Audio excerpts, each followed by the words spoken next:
In the last part I made those, and today we're gonna attach it to the other bars. If you didn't watch the first part, well, go ahead and take a look, you know, maybe be of some use for you. So today I started with making those, cutting those two bars over here, and I'm going to attach those over here using bolts. And maybe at a future point I'm gonna weld them together to provide more of a rigidity. Okay, now before we will hit the drill press, you know, I decided to polish them a little bit better than I initially thought. You know, I just used my belt sander, you know, for wood. With a 150 grit, I think this will, like, you know, provide a little bit better surface later on to just in case, you know, maybe it's overkill, but you know. So I also decided to polish two extra sides of those, you know, guides. And now what we are going to do is to install them using bolts on top of those bars.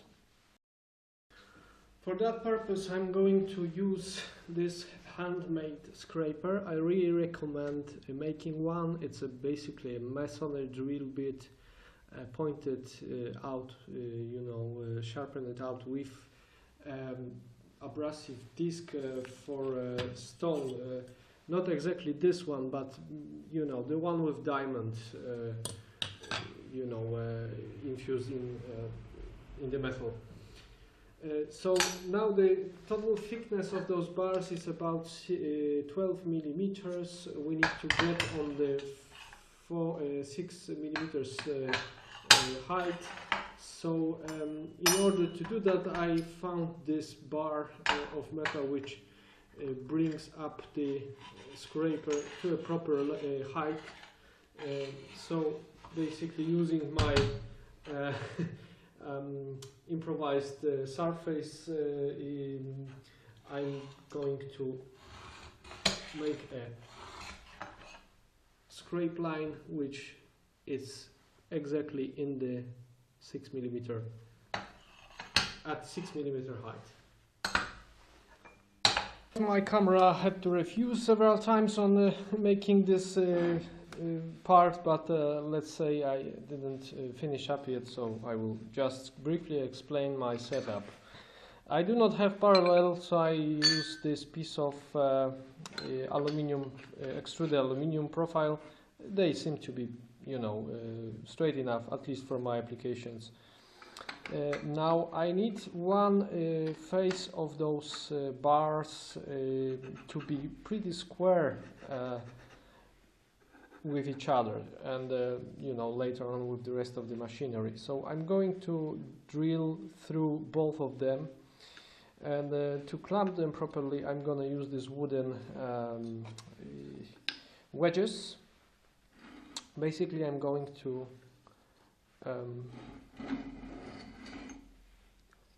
wedge the narrower part with the vise. You know, vise is already holding it at this point, while the other is still loose. And now when I will, you know, just push it stronger, both of the parts are properly clamped, so nothing really bad should happen while drilling those holes. So let's start continuation of drilling.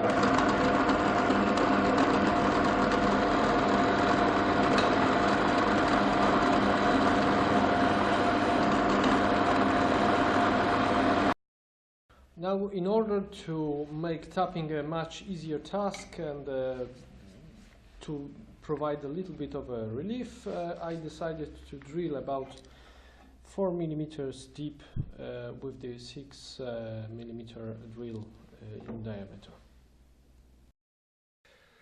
Now, after tapping all those holes and drilling 6 millimeter holes into the bottom bar, I installed few bolts, and as you can see, the result is pretty much spot on. I mean, why it shouldn't be? Pretty much that means I think and I hope it's enough for my needs.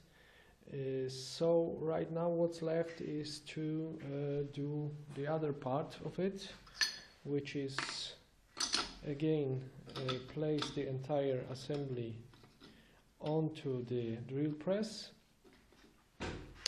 with that difference that now we are going to use the bar that is going to be the sliding one, and installing the other part like this. Now I just need to come with a way of clamping it properly and you know, setting it square to the bed of the vise, and then I'm gonna do exactly the same. I'm just not gonna record all that details into it. And this is the result of today's evening. They are not yet, you know, bolted tight, and they are missing bolts. I need to buy proper bolts for that. And yeah, if you ask me if I'm satisfied with that, yes, I am. I think that's much enough. You know, they doesn't feel like there would be some, you know, some play in here. Nevertheless, if you take a gauge and you try to slide it through, you can see the number 5 is, I mean, 0.5 0.5 millimeter goes through quite easily. 0.10, it's already catching here and there, and if we go further, 0.15, you see, it's not that tight. You know, this drill hole has a certain diameter. You know, 6 millimeter is not exactly 6 millimeter on this bolt, so they will definitely come off. Nevertheless, as I said, you don't seem to feel any play between these two elements. We will see when they will be bolted tight. The other thing is, this is what I actually expected, and that was a part of the plan. Later on, I'm planning to weld this one into place when it will be actually already tuned up with the blade.